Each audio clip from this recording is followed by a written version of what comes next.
Hi, I'm Alex Greenhage, and this is Our Heritage. I want to invite you to try something. Next time you get the chance, try watching a period piece like the film version of Pride and Prejudice, let's say. And then, on another occasion, watch a Hollywood red carpet event, for instance. Look at the way the fashions have changed for men and women. Now, for men, they've changed, but a black jacket and tie is still a black jacket and tie. But now, look at the outfits that the ladies are wearing. Now, they look great, but they've changed an awful lot. And when it comes to fashion and history, there's a lot more to see than just the fabric. To tell us a bit more about that, I'm going to be talking today with local historian and clothing collector Wendy Tomlinson. Hi, Wendy. Hi, Alex. How are you today? Fabulous. Thank you for having me. And it was my pleasure. And you are a collector of vintage clothing. I am. I've been collecting vintage and antique clothing since I was a little girl, and it's always been something that's really attracted me. I'm definitely a history buff and interested in all sorts of artifacts, but clothing in particularly really appealed to me right from the beginning. And what is it in clothing that speaks to you? I think it's the idea that it was so personal and it's so relatable even today. It was something that people wore on their bodies and they lived in it and cried in it and sweat in it, and today we can relate to it as well. Most people can relate to getting dressed up for a Sunday event or a wedding dress or even the things that our grandparents and great-grandparents wore. It's definitely something that's really personable and relatable. Quite so. And there's a great deal that can be gleaned about the times that you're living in from the clothing. Is that not the case? Absolutely, particularly for women. And as you mentioned, unfortunately for the guys, not a whole lot changed. But certainly for the women, you can really sort of place them in history by what they're wearing. And they were really affected by the social changes that were happening around them as well. Well, let's start down the history lane there on that. You have one very lovely dress with us here. Tell us about this one. So this particular dress is a silk taffeta gown that was owned by a woman in the Collingwood area. She was actually married in this dress in 1883. Not the typical wedding dress that we think of today. It was very common for women to get married in a dress that they would wear again many times over. So this dress would have become her best dress. So she would have worn it to Sunday or to tea or on special occasions. The white wedding dress that we're familiar with today really didn't come into vogue until after the Second World War. Now, there were examples of white wedding dresses from Queen Victoria's time, but it wasn't common because it was very expensive and impractical to own a white dress. So that's why this lovely lady wore chocolate brown. I see. And give us an idea about who this lady was, her social class, her lifestyle. So she would have been a middle-class lady, and again, that's indicative of the style as well as the fabric and the trims that were used. In the 1880s, this was a time period that the ideal figure was what was called an S curve. So you wanted to have lots out front and lots out behind. And they didn't do that by shaping their bodies, they did that by the clothes that they wore, in particular their undergarments. So this particular dress really exemplifies a very tiny little waist, and then, as I mentioned, lots of fabric out behind. This particular dress in the 1880s also is a great example of the middle class having money to spend. So we've come through the Industrial Revolution, we have factories producing fabric, you can go to the local mercantile and you can purchase fabric, you can purchase patterns and hat forms and trims and buttons, and that was relatively new for the middle classes. So they were emulating those royal family members and the aristocracy. And again, this is a good example of that because we have quite a sweep of asymmetrical fabric to the side, as well as lots of extra pleating, and at the back, lots of extra fabric that would have trailed on the floor as she walked. But it's not, it's a show garment, not terribly practical, perhaps. It was not a practical garment. She was definitely not out weeding the garden in this dress. And as a member of the middle class, or perhaps upper middle class, she may have had some help. She may have had a servant in the home or someone to help. If not, she would have been responsible for laundering and caring for her own clothing. And so that was something that would be, rather challenging at that time. And it wasn't something that was done very regularly. And this particular dress in silk, as I said, would have been her best dress, and she would have taken great care when she wore it, and in its care and in its keep. And it survived very well for a dress that's over 120 years old. It's very stable, and many fabrics don't survive that well, particularly silk and satins. The other thing is, because they weren't laundered very often or very well, often body perspiration and that type of thing would destroy and deteriorate the fabrics as well. So this is a great example from the 1880s that has survived. It's held up beautifully. Mm-hmm. Yeah. When I was a history student, I studied the Elizabethan era, so many hundreds of years before this, and they had something fiendishly complicated called sumptuary law that had all sorts of I tried reading it at the time and I could make no sense of it, whatever, insistence on certain colors and types of fabric you'd wear based on your social standing. Is there anything of that in this period that's visible in this outfit? In this particular outfit, not specifically, but there's definitely a lot to be said about color. Up until the mid-1800s, there were no chemical dyes. So today we have beautiful, vibrant blues and reds and yellows and all these wonderful colors. But prior to the Industrial Revolution and the invention of those chemical dyes, dyes were derived from natural sources. So blue, for example, and purple were derived from crushing crushing scarab insects. So they were imported from Africa and South America. Purple, they would use mollusk shells, and it would take hundreds and hundreds of pounds of ground shell to get enough dye to make one robe. So that's why we associate purple with the royal family, and red as well, because it was a very difficult color to get a hold of, and you had to have a lot of money. Historically, there were laws, as you mentioned, that prevented everyday common people from wearing those colors, even if they could have afforded them. In the Victorian era, so mid-1800s to 1900, again, they were very practical. So we do see lots of brown and black and some dark blues and navies, but for the most part, sort of somber, practical colors. I see. All right, we're going to take a quick break, and then we're going to get under the top layers of this outfit to see what lies beneath.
Welcome back to Our Heritage.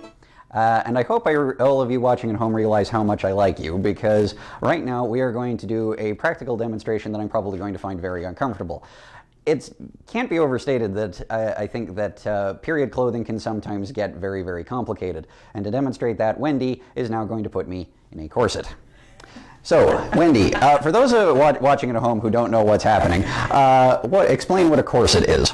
So, in the probably 1300s in Spain and France, the queens at that time really desired a long, thin body line. And today, many people think that we are victims of body shaping, and perhaps we are, but I certainly don't think we were victims quite like they were back in the day. The invention of the corset was actually originally panels of wood, so they would wear panels of cedar down the front, sides, and back, which made it virtually impossible to do much of anything, which was fine if you were a queen or a member of the court. As time progressed, things got a little bit better in the sense that they started to use fabrics, and actually they used whale baleen as well. So that's part of the filtering system of a whale, and actually contributed to the demise of whales. And that would give that long, lean body line.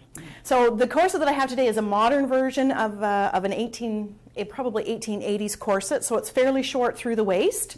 And the idea was, again, to get all of that stuff up front and then to give you a nice tiny, tiny little waist. None of which I have. The ideal waist for a woman in the 1880s was her age. So if you were an 18-year-old girl, your waist size should be about 18 inches. And that's tiny, okay, very tiny. Like, seriously, that's there like are wasps. Okay. There are journals and diaries from that time of women bragging and hoping that their husband would be able to span her waist when they were dancing at their wedding. So if he could span both hands around her tiny, tiny little waist, that was like the ideal women's figure at that time. That's vaguely frightening. So I'm not sure we'll be able to get Alex into that 18-inch waist, but we're going to try. Yeah. So if you have a look at the back, get Alex to turn slightly here. The lacing at the back, the idea was to get it as tight as you could. And you would, We're well on our way. Ladies' maid help you. Again, this was something that the upper middle classes and the upper classes did, and because you needed help to get dressed, you needed help to get in and out of your stays, as they were called. How's that feel so far? Rather uncomfortable. So what the takeaway from this is that your class and your attractiveness as a woman is defined by your inability to move. Basically, yes.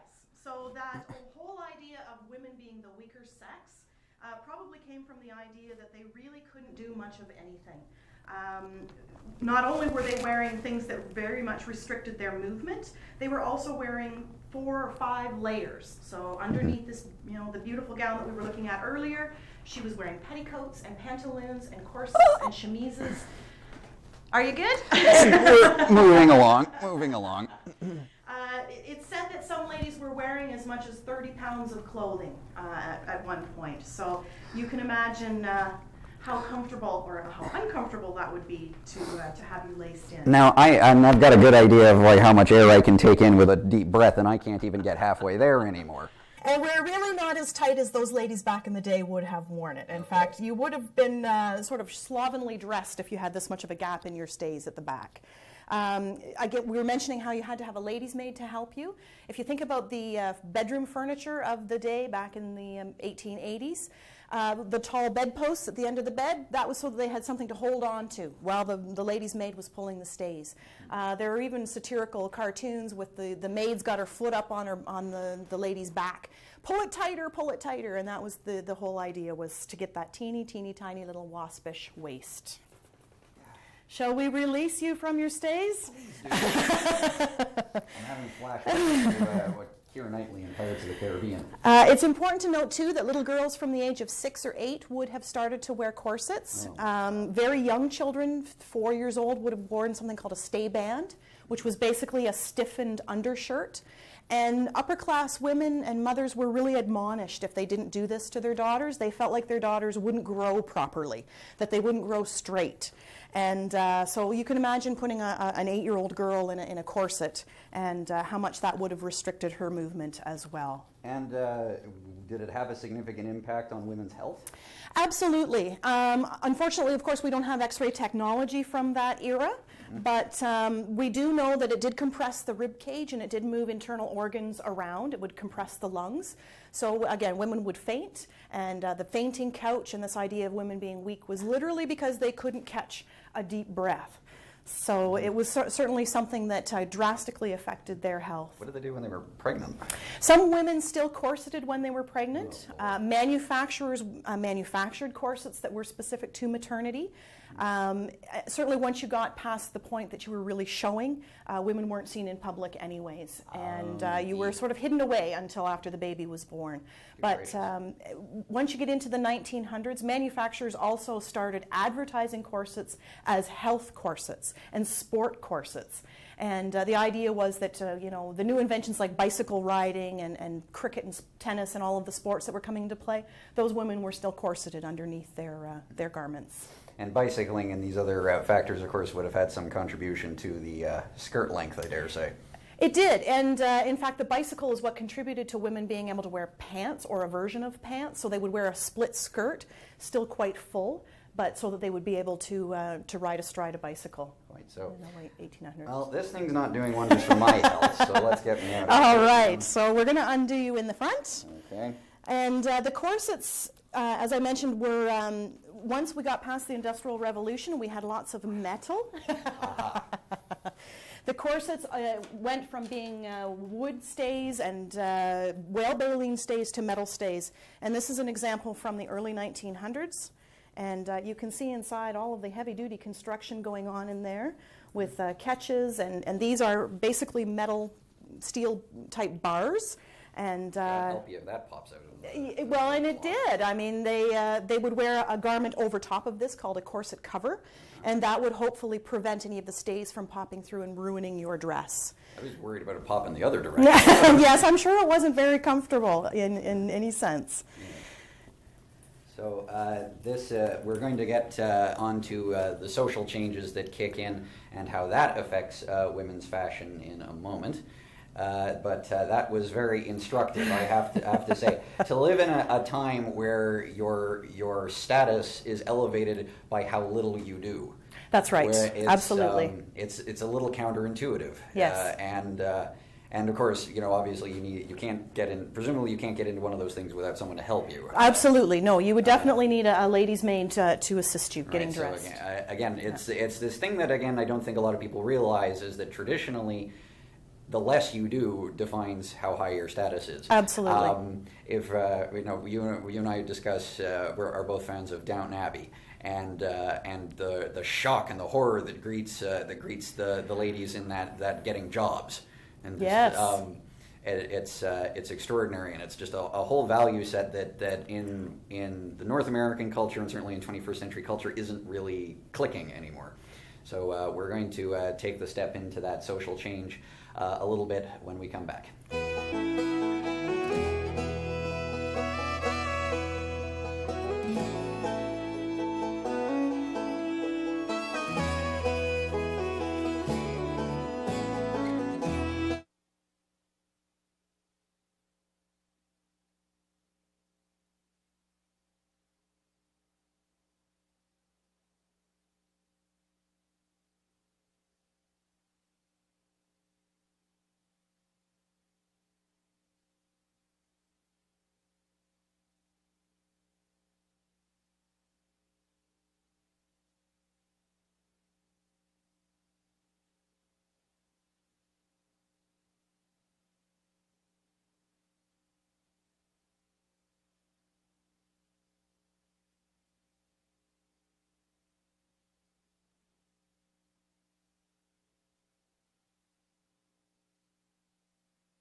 Welcome back, and we are going to be stepping forward in time a little bit with this segment. Wendy has another dress to show us that's going to prove an interesting contrast to what we saw earlier. Wendy. So this ensemble is from probably 1900, 1910, just before or during the First World War. And one of the main things that you will begin to notice in comparison to our lovely lady in the brown gown before is that we have a two-piece ensemble. And it's very simple, very basic. We've got not any pleats. There's no fancy asymmetric draping and bustling and all of that kind of stuff. No, so I see. So at that time period, women were starting to come into their own as far as wanting to have more rights in terms of the government. They were looking for better care for their children, health care, schooling. The suffragettes and the temperance movement was certainly fully in play. And one of the things that those women really latched onto that was a symbol of their freedom was getting rid of the corset. So in the last segment that Alex so lovely demonstrated the corset for us, these ladies of the new century wanted a little bit more freedom, and they wanted literal freedom. They wanted to be able to physically move around. So they were beginning to go into the workplace. Again, we've come past the Industrial Revolution. Those ladies' maids of the last century are now moving into clerical type jobs, so they're learning to type and they're becoming secretaries and working in offices. And it's just impractical to go about in long, draping gowns and fancy fabrics. They wanted something practical. To say nothing of when the war does kick in, of course, women's labor is mobilized for the munitions factories. I know the same thing happened in the Second World War. My grandmother was at one such factory. So it would have been downright dangerous at that point. Absolutely, absolutely. They shortened their hair or wore their hair up, again, so it wouldn't get caught in machines.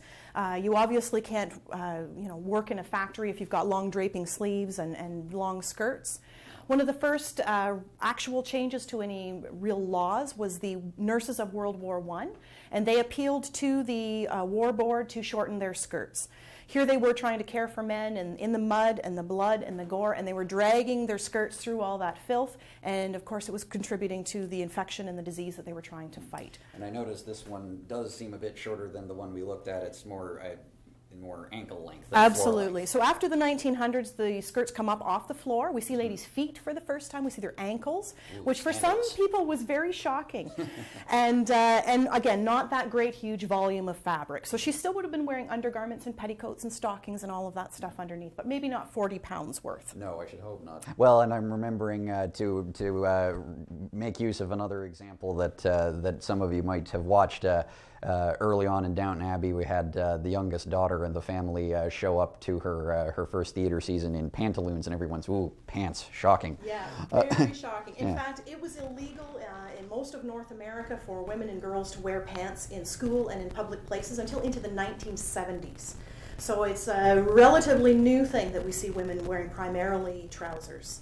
And this has pockets, I observe. Yes, so again, very practical. These women are working, they're going about town, and they're not just ladies of leisure sitting around the house. The other big change is that she would have been starting to care for her own clothing. So instead of having a lady's maid help her get dressed and helping her launder and care for her things, she's doing it herself. So to be clear, with this outfit and the one we just looked at, we're looking at roughly equivalent social standings for the owners. Yes. Okay. Yeah. The other interesting thing that happened World War I and in the early part of the 1900s was those social changes, and the classes started to blend and really sort of meld together. So you couldn't tell anymore who was of the upper class and who was of the lower class. So we start to see those classes really start to meld. The middle class was really sort of a new invention as far as that time period goes. So there was not that huge divide between the very, very rich and the very, very poor. So this was definitely the idea of having a weekend and people working 5 days a week, and the unions coming into the factories and making life generally better for the workers and for the women that were working in those factories as well. Quite so. It's instructive, the difference between these two, and I wonder, do you see a continuity through these changes? The early 1880s restriction of motion and very specific appearances through to, because I'm of the generation where a lot of women of my age group have struggled, including friends of mine, have struggled with body image issues. Do you see a continuity of these standards changing and the body image changing? And is the pressure constant throughout? Many historians will argue that fact. A lot of modern women look at the women wearing corsets and they think, oh my gosh, what victims they were of being trussed in. But really, we're sort of doing the same thing today. We may not do it so much with our undergarments, but we're physically changing our body through plastic surgery and breast augmentation and liposuction and all those types of things. So I think the ladies of 1900 might look at us today and think, oh my gosh, those women are victims of fashion as well. I think probably we will always be concerned with body image, and throughout history, depending on what time period you lived in, you wanted early in the 1800s, if you were heavy and had fat on your bones, that was really great because it meant that you had lots of money and you had lots of food. Whereas today it's sort of the opposite. We have lots of food and we have comfortable money, money and comfortable surroundings. So now the ideal figure is that slim, very thin figure. Makes you think Photoshop is the modern corset. Yes, absolutely, definitely. It's quite the transition, and of course, if we go through, if we were to carry this through into the 30s, then we start to see, the skirts get knee length. If you ever see photographs of sort of the swing jazz era, the dancers in their bobby socks and so on. And then you go to the 1960s, and they get even shorter. And I'm not sure where we're at the moment, but as far as that goes, but it's I think a nice demonstration of the fact that the history is still going. Absolutely. And after World War I, of course, women had the vote, so they had a bit of a voice. They had worked in factories, they had earned their own money, and they didn't want to let go of that. So even when the men came back from the war, many women wanted to stay in those positions, and they didn't want to go back to that idea of being, corseted and kept. So that just continues on. And the 1920s is an age of real expansion for women. They were driving, they were smoking cigarettes, they were drinking in public, and all of these things carried on through the sexual revolution of the 1960s and 70s when women wanted to break through the so-called glass ceiling and become more corporate and become the boss rather than just the worker. Quite so. All right, so Wendy's taken us through an astonishing chronology of women's history, and I think it's important that I do call it that, women's history, because it's an area of history that even today is not paid the attention it deserves. Because you can, if for any younger ladies or any ladies watching today, if you've ever struggled with body image issues, then you can see right here, this is part of the history of that process. So if that's any help to you, then we're glad to have put the word out. So that is something to think about in the future. We hope that we've given you something interesting to take away. Thank you very much, Wendy, for coming in to talk to us. I'm Alex Graham Heggie. This is Our Heritage, and we'll see you next time.